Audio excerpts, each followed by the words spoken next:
Hello everyone, welcome. तो आज इस वीडियो में मैं आपको कुछ ट्रिक बताऊंगा कि जिससे आप नंबर ऑफ स्टीरियो आइसोमर्स किसी भी मॉलिक्यूल के पता कर सकते हो इन जस्ट सेकंड्स में। राइट, ओके, तो स्टार्ट करते हैं। सबसे पहले स्टीरियो आइसोमर्स, इनैंशियोमर्स क्या होते हैं, डायस्टीरियोमर्स क्या होते हैं, एसिमेट्रिक कार्बन, सब कुछ मैंने ऑलरेडी वीडियो बना के रखी हुई है अपने चैनल पे। तो प्लीज उन वीडियोस को जरूर देखो क्योंकि इस वीडियो में वो काम आएंगी। तो अगर आपने वो वीडियोस नहीं देखी हैं तो इस वीडियो के डिस्क्रिप्शन में लिंक होगा, वहां से आप देख सकते हैं, या फिर आई बटन पर क्लिक करके भी आप वहां से देख सकते हैं। Right, okay. तो फर्स्ट ट्रिक देखो। अब अगर हमारे पास मॉलिक्यूल में एसिमेट्रिक सेंटर है, दैट इज एसिमेट्रिक सेंटर का मतलब क्या होता है, कायरल कार्बन है, तो उस केस में उस मॉलिक्यूल के जो स्टीरियो आइसोमर्स होंगे वो कैसे फाइंड आउट करने हैं। तो इसके लिए देखो, पहले मैं लिख देता हूं, इफ एसिमेट्रिक सेंटर, अगर हमारे पास एसिमेट्रिक सेंटर, हमारे पास फॉर एग्जांपल मॉलिक्यूल में एन एसिमेट्रिक सेंटर है, मतलब 1 2 3 4 मतलब जितने मर्जी हो सकते हैं, then number of stereo isomers कितने होंगे, then number of stereo isomers equal to 2⁻n। बस इतना करना। अगर फॉर एग्जांपल मॉलिक्यूल में एसिमेट्रिक सेंटर है 2, ओके, तो उस मॉलिक्यूल के जो स्टीरियो आइसोमर्स आएंगे वो क्या होंगे, 2⁻², दैट इज 2 2 4, मतलब उस मॉलिक्यूल के 4 फर्दर आगे क्या बनेंगे, स्टीरियो आइसोमर्स बनेंगे। Right, okay. तो जैसे एग्जांपल के लिए ये है H5C2, दैट इज C2H5, यहां पे CH है, यहां पे हमारे पास OH, इसके साथ अटैच्ड है फिर CH, यहां पे है हमारे पास OH, और यहां पे है CH3। राइट, अब इस मॉलिक्यूल में कितने स्टीरियो आइसोमर्स बनेंगे इसके, वो हमने चेक करना है। सबसे पहले अपने क्या देखना है कि उस मॉलिक्यूल में एसिमेट्रिक सेंटर तो नहीं है, अगर है तो फिर ये वाला फॉर्मूला अप्लाई करना है, दैट इज ट्रिक अप्लाई करनी है। ओके, तो यहां पे एसिमेट्रिक सेंटर का मतलब क्या होता है, मतलब कायरल कार्बन। कायरल कार्बन क्या होता है, मतलब carbon which is attached with 4 different atoms या ग्रुप्स ऑफ एटम्स। राइट, अब यहां पे इस कार्बन की अगर बात करें, ये वाले कार्बन की, तो ये कार्बन के साथ क्या क्या अटैच्ड है, एक तो ये वाला हाइड्रोजन, दूसरा OH ग्रुप, तीसरा क्या है C2H5, और चौथा क्या है ये वाला पूरा ग्रुप। मतलब इस कार्बन के साथ 4 डिफरेंट क्या है, ग्रुप्स अटैच्ड हैं। तो ये क्या है हमारे पास, कायरल कार्बन है। राइट, अगर हम इस कार्बन की बात करते हैं, इस कार्बन की, तो इसके साथ क्या क्या अटैच्ड है, यहां पे भी OH है, यहां पे H है, यहां पे CH3, और ये फर्दर क्या है, पूरा ग्रुप अटैच्ड है। तो ये भी क्या है, एसिमेट्रिक कार्बन है। अगर इस कार्बन की बात करते हैं तो ये तो एसिमेट्रिक ही नहीं है क्योंकि इसके साथ तो तीनों की तीनों H सेम है, अटैच्ड है। कंडीशन क्या है, चारों के चारों डिफरेंट होने चाहिए। अब इस कार्बन की बात करते हैं तो इस कार्बन के साथ फर्दर क्या है, same type of hydrogen attached है, तो ये भी एसिमेट्रिक कार्बन नहीं है। तो इस मॉलिक्यूल में टोटल कितने एसिमेट्रिक कार्बन है हमारे पास, दैट इज एसिमेट्रिक सेंटर कितने हैं, 2 है। तो हमारे पास 2 एसिमेट्रिक सेंटर है, तो नंबर ऑफ स्टीरियो आइसोमर्स कितने होंगे, सो 2⁻², मतलब n की वैल्यू यहां पे क्या है, 2 है। n की वैल्यू क्या है, 2 है। तो स्टीरियो आइसोमर्स की वैल्यू क्या होगी, 2⁻², दैट इज 2⁻n है ना, तो 2⁻², दैट इज 2 2 4। तो इस मॉलिक्यूल के फर्दर स्टीरियो आइसोमर्स कितने बनेंगे, 4 बनेंगे। तो ऐसे आपने चेक करना, सबसे पहले क्या करना है, एसिमेट्रिक सेंटर ही देखना वहां पे। राइट, ओके, नेक्स्ट फर्दर अलग टाइप का एक एग्जांपल करते हैं। ओके, अब बात करते हैं नेक्स्ट टाइप की, दैट इज सेकंड। अब यहां पे अगर उसने बोला कि इफ मीजोफोम अपीयर, देन हमने क्या ट्रिक लगानी है, 2⁻n, फिर यहां पे जो आएगा उसमें से एक माइनस कर देना। मतलब सिंपल क्या था, सबसे पहले 2⁻n थी, हमने क्या करना, अगर मीजोफॉर्म बनेगी मॉलिक्यूल, मतलब मीजो कंपाउंड है अगर हमारे पास, तो उस केस में क्या करना है, ये लिखा, उसमें से एक माइनस कर देना। वो क्या होंगे, उस मॉलिक्यूल के नंबर ऑफ स्टीरियो आइसोमर्स होंगे। मीजो कंपाउंड पे भी ऑलरेडी मैंने वीडियो बनाई हुई है, तो प्लीज उसको जरूर देखो, लिंक इस वीडियो के डिस्क्रिप्शन में मिल जाएगा। ओके, जैसे यहां पे एग्जांपल से ही समझ आ जाएगा कि मीजो कंपाउंड क्या होता है। जैसे हमारे पास है CH3 बॉन्ड C, यहां पे OH है, यहां अटैच्ड विद हाइड्रोजन, यहां पे carbon, OH, hydrogen and CH3। Okay, अब मीजो कंपाउंड क्या होता है, मीजो कंपाउंड उसी को बोलना है अगर उस मॉलिक्यूल में POS प्रेजेंट है, that is plano symmetry present है, और दूसरी बात ये कि उसमें एटलीस्ट 2 एसिमेट्रिक सेंटर होने चाहिए। ये दोनों कंडीशंस अगर होंगी किसी भी मॉलिक्यूल में, तो वो मॉलिक्यूल क्या होगा, मीजो कंपाउंड होगा। राइट, यहां पे चेक कर लेते हैं दोनों कंडीशन सेटिस्फाई होती कि नहीं है, तब भी वो मीजो कंपाउंड होगा। तो अगर हम इस कार्बन की बात करें, ये वाले कार्बन की, तो यहां पे देखो एसिमेट्रिक, ये एसिमेट्रिक कार्बन है कि नहीं है। तो सबसे पहले ये हाइड्रोजन के साथ अटैच्ड है, OH के साथ अटैच्ड है, CH3 के साथ अटैच्ड है और ये फर्दर ये वाले ग्रुप के साथ अटैच्ड है। तो ये वाला कार्बन इसके साथ डिफरेंट क्या है, चारों के चारों डिफरेंट एटम्स हैं, ग्रुप्स हैं। तो ये क्या है, एसिमेट्रिक है।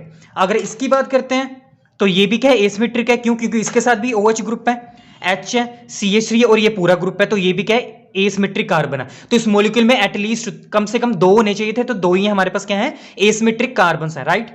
अब दूसरी कंडीशन क्या है कि प्लेन ऑफ सिमेट्री होनी चाहिए।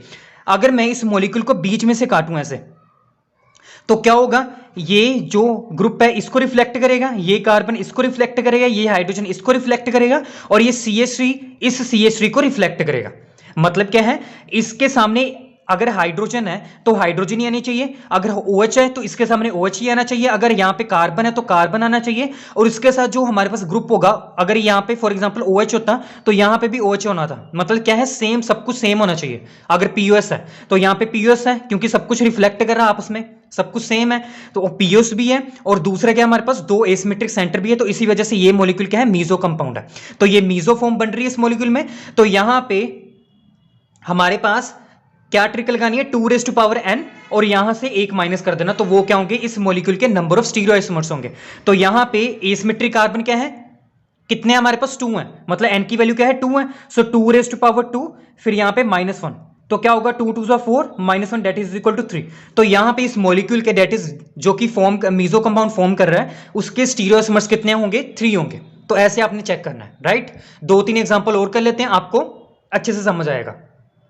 नाउ 1 बाय 1 एक्सप्लेन करते हैं इन एग्जांपल्स को। देखो फर्स्ट यहां पे देखो, चेक करना है हमने, क्या करना है, कैरेलिटी चेक करनी है, दैट इज एसिमेट्रिक कार्बन हमने देखना है कि इस मॉलिक्यूल में है कि नहीं है। इस कार्बन की बात करते हैं, यहां पे इस कार्बन के साथ हमारे पास Br है, दूसरा क्या है, CH3 है, तीसरा क्या है, हाइड्रोजन है और चौथा क्या, ये पूरा ग्रुप है। तो ये क्या है, कार्बन एसिमेट्रिक कार्बन है। इस कार्बन की बात करते हैं, यहां पे एक हाइड्रोजन है, एक ये पूरा ग्रुप हो गया और दूसरा तो है ही नहीं। मतलब एसिमेट्रिक कार्बन का मतलब क्या होना चाहिए, तब कोई भी कार्बन एसिमेट्रिक तभी होगा, कंडीशन मोस्ट इंपोर्टेंट वो वाली है कि वो कार्बन क्या होना चाहिए, मस्ट sp3 होना चाहिए। मतलब sp3 होना चाहिए, sp2 ना sp3 होना चाहिए। यहां पे इस कार्बन की हाइब्रिडेशन क्या है, sp2 है, इसकी भी sp2 है। तो ये अगर sp2 आपको कहीं पे देखने को मिलता है या sp देखने को मिलता है, तो सीधा ही निगलेक्ट करो, वो कायरल कार्बन हो ही नहीं सकता किसी भी कंडीशन में, राइट। तो यहां पे ये क्या है, sp3 है, क्योंकि इसके अराउंड क्या सिंगल बॉन्ड्स हैं, 1 2 3 एंड 4, ये सिंगल बॉन्ड्स है, डबल बॉन्ड तो है ही नहीं है। मतलब ये कार्बन क्या है, डबल बॉन्डेड कार्बन के साथ अटैच नहीं, किसी के साथ कार्बन के साथ अटैच नहीं है जो कि डबल बॉन्ड बना रहा हो, राइट। तो ये sp3, इसी वजह से ये क्या था, एसिमेट्रिक कार्बन था। बट ये दोनों क्या है, sp2 है, तो इसी वजह से ये दोनों क्या है, एसिमेट्रिक कार्बन नहीं हो सकते। तो यहां पे इस मॉलिक्यूल में सिर्फ एक ही एसिमेट्रिक कार्बन है। सो क्या होगा, 2 1, मतलब n की वैल्यू 1 होगी। सो क्या हो गया, सिंपल 2। तो इस मॉलिक्यूल के सिर्फ 2 ही हमारे पास क्या हो सकते हैं, स्टीरियोआइसोमर्स हो सकते हैं, राइट। अब बात करते हैं इसकी, अगर तो मैं Br को रिप्लेस कर दूं CH3 के साथ, अब देखते हैं कि इस मॉलिक्यूल में कितने एसिमेट्रिक सेंटर होंगे। ये तो दोनों बिल्कुल भी एसिमेट्रिक सेंटर नहीं है, क्योंकि दोनों ही sp2 हैं, इनको तो निगलेक्ट करो। अब इस कार्बन की बात करते हैं, इस कार्बन के साथ क्या क्या अटैच्ड है, एक तो हाइड्रोजन अटैच्ड है, दूसरा क्या है, CH3 और तीसरा क्या है, CH3 और चौथा क्या, ये वाला पूरा ग्रुप। तीनों तो डिफरेंट है, बट ये जो फोर्थ है वो इसके साथ क्या सेम हो गया। मतलब कंडीशन क्या थी, चारों के चारों डिफरेंट होने चाहिए थे, बट ये क्या है, सेम हो गया। मतलब 2 सेम हो गए, 2 डिफरेंट हो गए। कंडीशन क्या थी, चारों के चारों डिफरेंट होने चाहिए। तो ये भी क्या है, एसिमेट्रिक सेंटर नहीं रहा। अब जब मैंने Br को रिप्लेस कर दिया CH3 के साथ, तो ये कार्बन भी क्या है, एसिमेट्रिक कार्बन नहीं रहा। तो इस मॉलिक्यूल में कोई भी एसिमेट्रिक सेंटर नहीं है। तो इसी वजह से यहां पे क्या होगा, 0 वैल्यू आएगी। मतलब यहां पे कोई भी स्टीरियोआइसोमर्स नहीं बनेगा। ये इंपॉर्टेंट था केस, ये आपने ध्यान में रखना है, ओके। कि अब करते हैं इस एग्जाम्पल की बात, ये भी काफी इंपॉर्टेंट है, ओके। यहां पे मैंने क्या किया, सब कुछ सेम था। यहां पे एक हाइड्रोजन को रिप्लेस कर दिया Br के साथ। अब देखते हैं कि यहां पे कितने स्टीरियोआइसोमर्स पॉसिबल हो सकते हैं। यहां पे कोई भी एसिमेट्रिक सेंटर नहीं है, क्योंकि जैसे हमने यहां पे केस में देखा था, यहां पे भी नहीं है, क्योंकि दोनों CH3 सेम हो गए। ये भी एसिमेट्रिक सेंटर नहीं है और ये भी एसिमेट्रिक सेंटर नहीं है। मतलब इस मॉलिक्यूल में तो एसिमेट्रिक सेंटर ही नहीं है, तो 0 लिखोगे आप, बट क्या है, गलत होगा।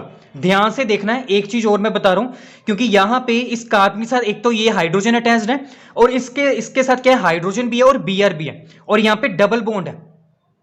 तो जब किसी भी 2 कार्बन के बीच में डबल बॉन्ड आता है और उन कार्बन के साथ अगर डिफरेंट हमारे पास क्या है, दो सेम हो और दो के यहाँ डिफरेंट हो एटम्स या ग्रुप्स, तो उसमें क्या क्या चीजें देखने को मिलती हैं? सिस ट्रांस आइसोमर्स देखने को मिलते हैं। तो ये चीज काफी इंपॉर्टेंट थी, ये दोनों एग्जांपल काफी इंपॉर्टेंट है, तो ध्यान से समझना। अब यहां पे इसको मैं ऐसे लिख सकता हूं क्योंकि एग्जाम में तो आपको ऐसे लिखा मिलेगा, आपने ना ऐसे करना है इसको CH3, यहां पे CH3, इसको ऐसे लिख देना आपने, इसको ना सॉरी ऐसे कर दो, यहां पे हाइड्रोजन, यहां पे हाइड्रोजन और यहां पे Br, इसको आप ऐसे लिख सकते हो। अब इस कार्बन के साथ ये जो हाइड्रोजन था मैंने ऐसे बना दिया, और इस कार्बन के साथ जो हाइड्रोजन था वो मैंने ऐसे बना दिया, और Br को ऐसे लिख दिया।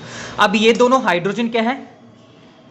सिस में के ट्रांस में है? ट्रांस में है, दोनों ऑपोजिट साइड में, एक ऊपर की एक नीचे की तरफ है, तो ये ट्रांसफॉर्म बन रही है ना हमारे पास। सिस बना सकता हूं मैं, बना सकता हूं, कैसे बना सकता हूं? ऐसे बना सकता हूं, देखो यहां पे CH3, ये CH बॉन्ड CH3 C, यहां पे हाइड्रोजन डबल बॉन्ड CH और यहां पे Br। अब ये दोनों H के हैं, सेम साइड पे आ गए, पहले दोनों ऑपोजिट साइड में थे, अब दोनों सेम साइड पे आ गए। तो जब दोनों सेम साइड पे होंगे, दोनों सेम वाले एटम्स या ग्रुप्स, तो उनको क्या कहते हैं? सिस। तो ये सिस फॉर्म होगी। तो इस मॉलिक्यूल में चाहे एसिमेट्रिक सेंटर नहीं था, बट यहां पे जब मैंने हाइड्रोजन को, एक हाइड्रोजन को रिप्लेस किया Br के साथ, तो क्या हो गया? हमारे पास दो स्टीरियोआइसोमर्स देखने को मिले, which is cis and trans. तो यहां पे नंबर ऑफ स्टीरियोआइसोमर्स कितने हो गए हमारे पास? टोटल 2।